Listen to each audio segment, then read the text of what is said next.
如果不是做这个选题，我真的没办法想象，在日本，一个成年女孩如果遭遇不法性侵害，维权的成本到底有多高？换句话说，日本对于成年女性的法律保护可以说是到了极度变态的不负责任的程度。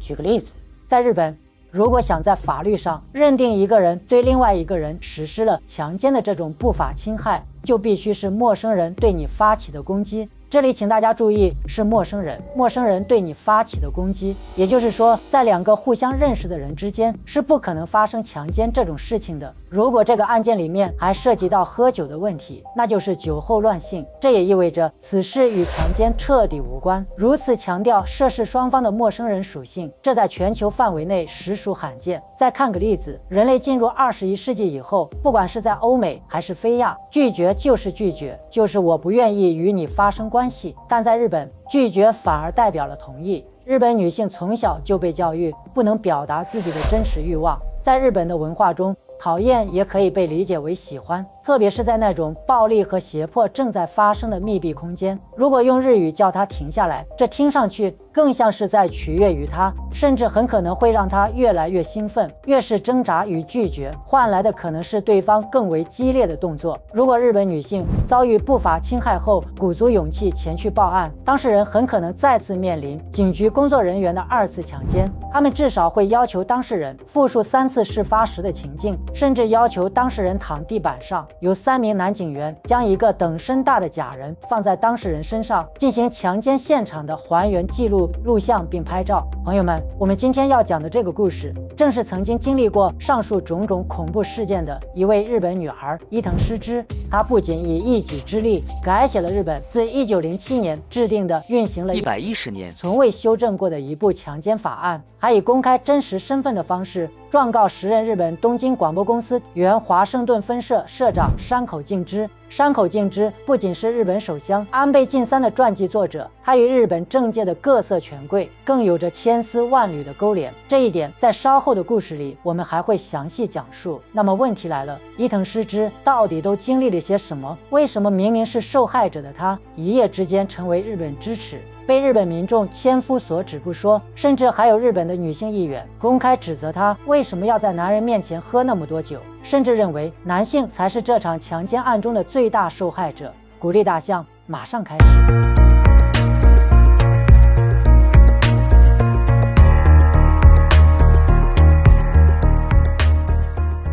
大家好，欢迎收看万象奇谈，我是万象。伊藤诗织曾是一个在纽约学习新闻的日本留学生，人们对诗织的第一印象觉得她是一位开朗、独立且健谈的女孩。诗织觉得自己从小就是一个有想法且固执的人，小学的时候就被星探发掘，成为一名童模，每天独自往返于拍摄的。初中毕业之后，她用自己攒的钱去了美国堪萨斯州就读高中。到了上大学的时候，虽然诗织的梦想是去纽约读新闻，但由于无法承担纽约高昂的学费，他选择先去德国、意大利等学费较为便宜的国家修完学分，最终转学到了纽约，顺利完成了学业。在大学期间辗转多个国家，需要自己负担全部学费与生活费的诗织打过无数份工，其中他最喜欢做钢琴酒吧的服务生。诗织说，在酒吧里时常可以倾听来访纽约的各种职业人士畅谈他们的经历和见解，让我能够感受到做记者的快乐。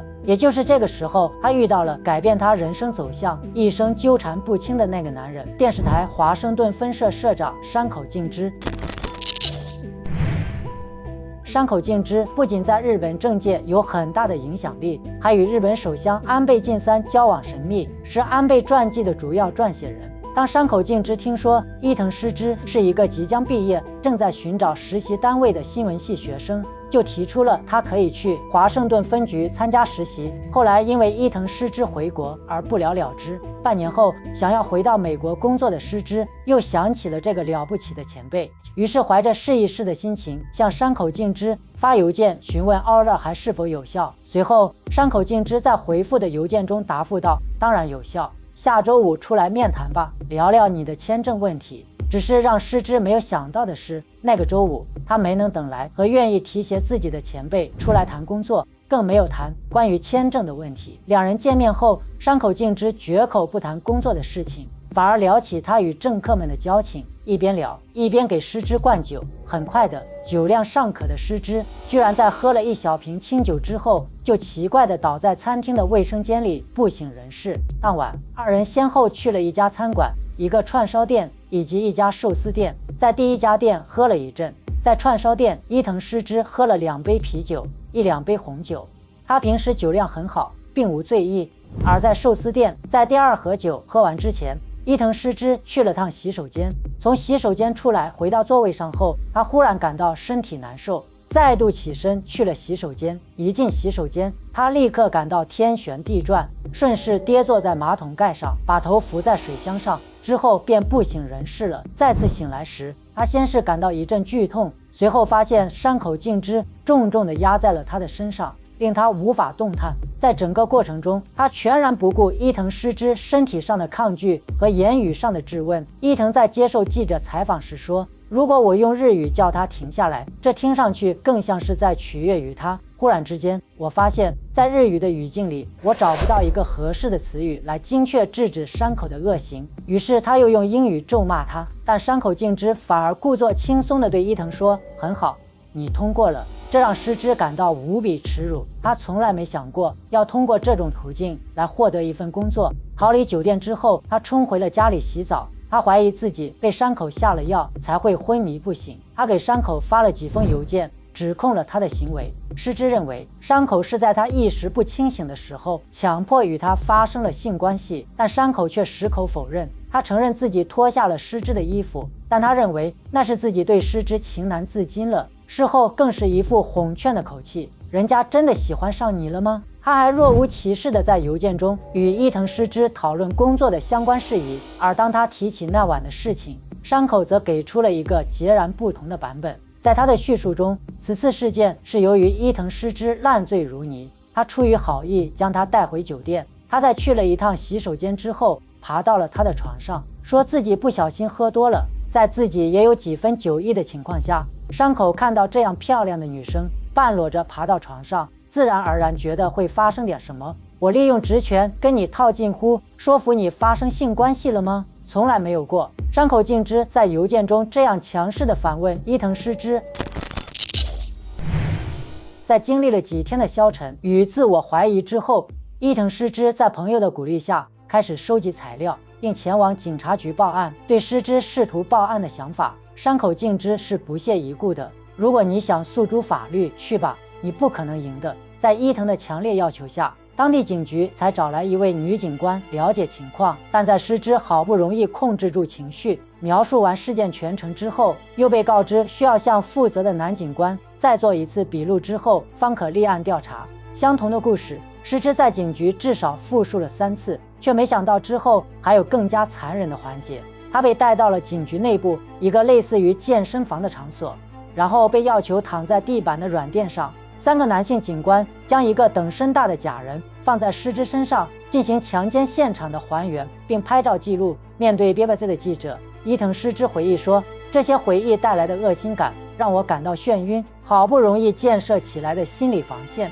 在警局里迅速地崩溃了。用假人进行强奸案现场的复原是日本警方开展调查时候的固有手法，但没人评估过这种方法是否会给受害人带来伤害。一些社会活动家甚至认为这种伤害相当于2次强奸。据统计，强奸案在英国的报警数是每100万人510起，而这个数字在日本是每100万人仅有10起。两者中间50倍的差距，是因为日本的治安更好，社会更安全吗？也许只是因为日本女性想要在这样的社会环境下站出来争取自己的权利，就不得不付出更大的代价。根据日本的立法，构成强奸罪必须要证明对方使用了武力或者用武力相威胁。法律界的专家认为，在日本法官希望看到你反抗过，比如你在被强奸时拼命挣扎扭动过，或者有过拼命想把对方推开的行为。如果你不曾大声哭喊求助，法官会默认你是同意发生性关系的。熟人之间的强奸行为似乎从未被考虑在内，就如同山口敬之后来在邮件中得意又不近人情的回复一样。我自己在也有几分酒意的情况下，突然像你这样漂亮的女生半裸着爬到床上，自然而然会发生点什么。在我看来，你我双方都有需要反省的地方。只是单方面承受来自你的指责，我是绝对不能接受的。山口敬之的自信并不是毫无来由，在失之选择报案之后，警察和家人也并不站在失之这一边。他在记录此事件的书《黑箱》中这样写道：当我把事情告诉父母时，他二人的反应让我十分难过，所有的细节我都避而未谈，只淡淡讲了一下发生的事实。尽管如此，母亲仍勃然大怒，浑身战栗地喊道：我要杀了那个混蛋！父亲却把怒气撒在了我的头上。你干嘛不更愤怒一些啊？你应当生气啊！父亲的话让我想起警察曾经说过，你要哭得更凶一点，更愤怒一点，不然人家感受不到的。受害者就该有个受害者的样子啊！他人的不理解并没有动摇失之斗争到底的决心。在欧美国家多年的生活经历和作为记者的本能，让他反复告诉自己，我并没有做错任何事。2个月后，在掌握了录像、证人证词和其他更详细的证据之后，2015年6月，正在柏林采访的伊藤接到负责此案的警员电话，称逮捕令已签发，希望伊藤尽早回国协助调查。然而，还没等伊藤回到日本，他又接到了一个电话，说是逮捕令已经取消。不管他如何追问为什么要取消，始终都未得到正面答复。警方对此三缄其口，直到事后的一个记者发布会上，一名东京高级官员才承认是他终止了这一次逮捕行动。后经证实，这名高官就是时任东京警视厅刑警部长中村格。中村格曾任日本内阁官房长官、菅义伟的秘书。对此，一位从1993年起就在报道警方新闻的记者表示，这种情况本不应该发生。当你拿到和强奸罪同等罪行的逮捕令时，你不可能将它束之高阁，你应该去逮捕他，然后进行审讯，这才是正常的程序。如果他不是首相的朋友，他能够逃之夭夭吗？很快，案件被转移到更高一级的东京都警局，调查进行了1年多。最后，检察官认为证据不足，无法起诉山口敬之。伊藤诗织无法接受这一结果，他决定进行独立调查，为自己讨回公道。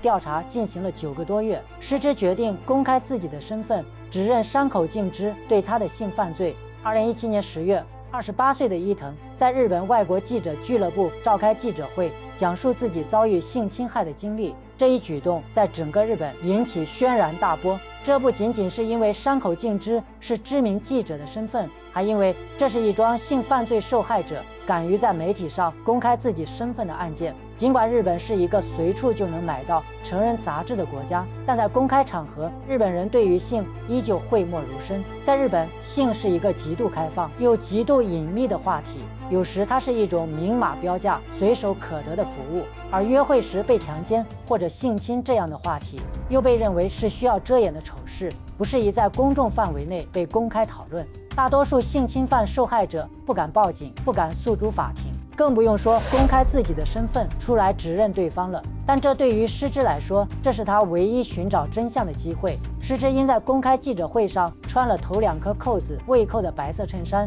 因而被批评为荡妇，指称是他行为不检点，以及一张他在被性侵后的照片，面露微笑，而被人认为性侵一事子虚乌有，否则他怎么可能还可以在工作中微笑？社交媒体上，日本的一些视频创作者公开质疑伊藤诗织小姐召开了一个令人震惊的发布会，声称自己被强奸了。这真的令人生疑。我们从未听说过性犯罪的受害人会愿意在电视机前抛头露面，日本人不会在公众面前谈论这种事。除此之外，诗织的遭遇也成为了综艺节目的讨论话题，被各路嘉宾解读出千副面孔。不出意料的，诗织的过往经历和家人的照片等个人隐私很快都批发到了公众论坛上，任人品评。在多次遭受人身威胁与跟踪之后，伊藤诗织不得不告别一切公共交通工具，如果不是有必须要出门的事，就尽量待在家里。他甚至购买了电子探测器，用来检查家里有没有被人安装微型摄像头。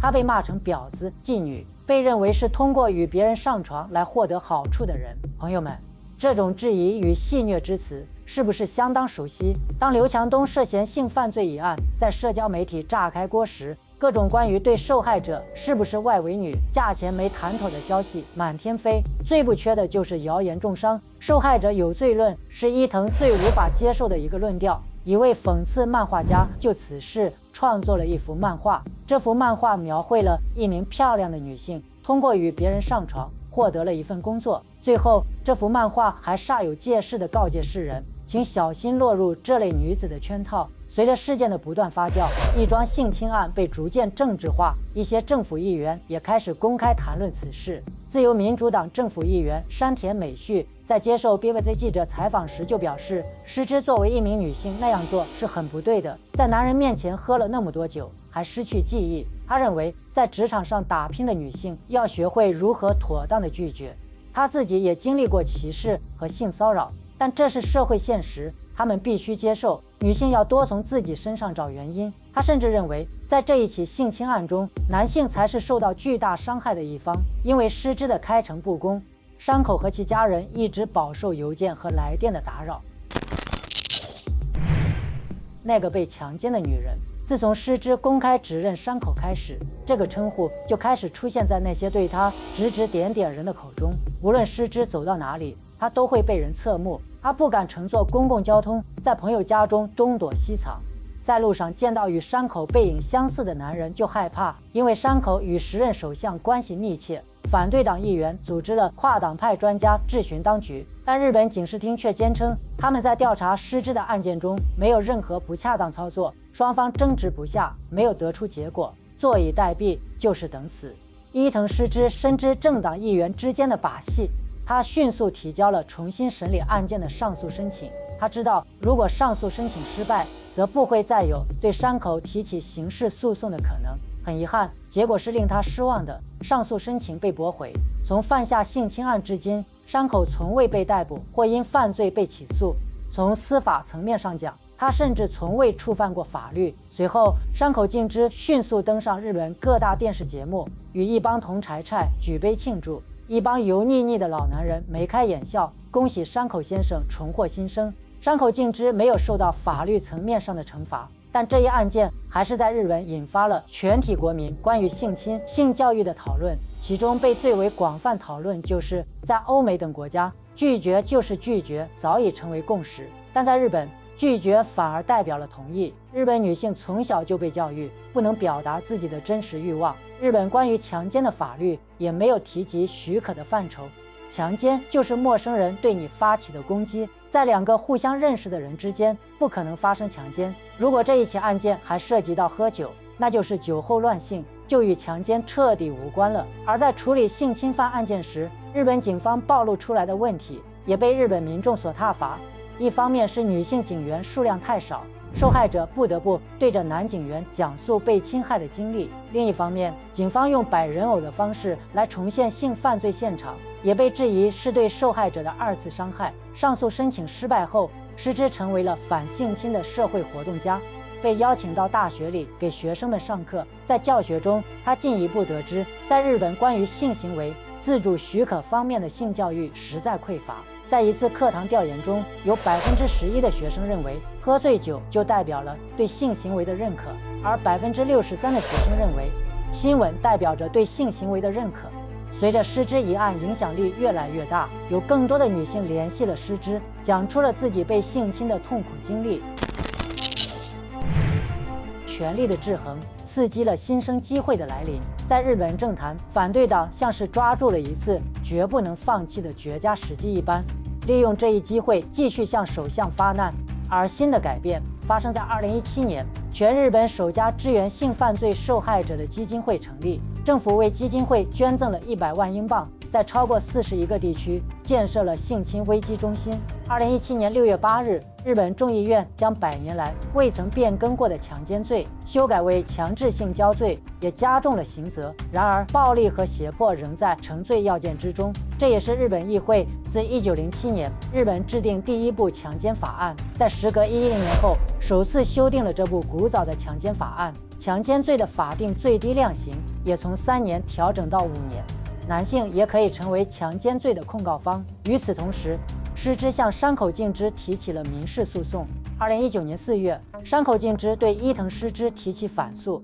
要求其赔偿1亿3000万日元，并在全国媒体上进行道歉，以补偿他的损失。面对山口的反击，当时伊藤诗织正在中国发行《黑箱》一书。他在接受澎湃新闻记者采访时说，伤口尽知，这是在进行人身攻击，更像是一个老男人被撕开最后一块遮羞布后的愤怒。2019年12月18日，东京地方法院判决伊藤诗织胜诉，判处山口敬之赔偿其330万日元，同时驳回山口控告伊藤侵犯名誉的起诉。万象的好朋友多百明说，当权力的主体与施害者是同一主体，被害者的自证就永远是个陷阱。当涉嫌性犯罪的对象是有权有势的人时，处于弱势的一方总免不了委曲求全，甚至不敢发声。大家应该还记得好莱坞掀起韦恩斯坦性骚扰事件。好莱坞大佬韦恩斯坦在长达30多年的时间里，性骚扰甚至性侵犯了无数女星，